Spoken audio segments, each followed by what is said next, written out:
güzel gelir ahvalimiz. Kırgızistan canlarımız, kardeşlerimiz gelmiş. Ağlamak üzereyim ya. Maşallah abla. La Bursa Kırgızistan aklım kalma. Şaşma. Şaşma. Güzel insana insan gerek.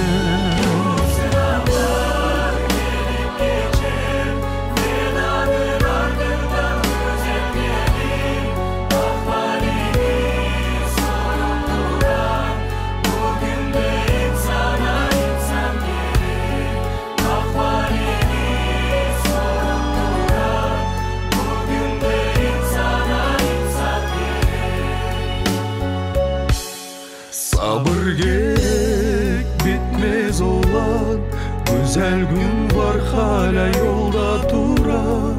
İşsin diye insanoğlu sınavlar vermiş yaradan.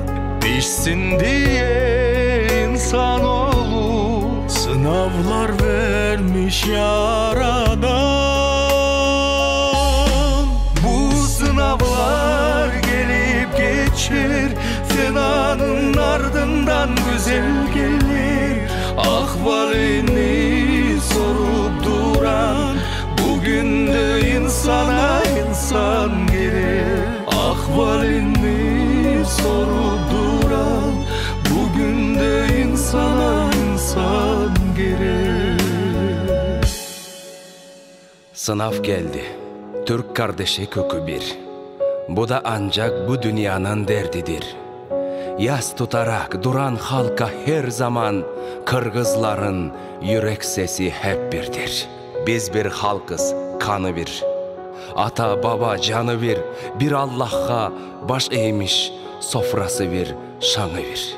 Yüzyıllardır yan yana nurla atan tanı bir, zor günlerde tanı bir.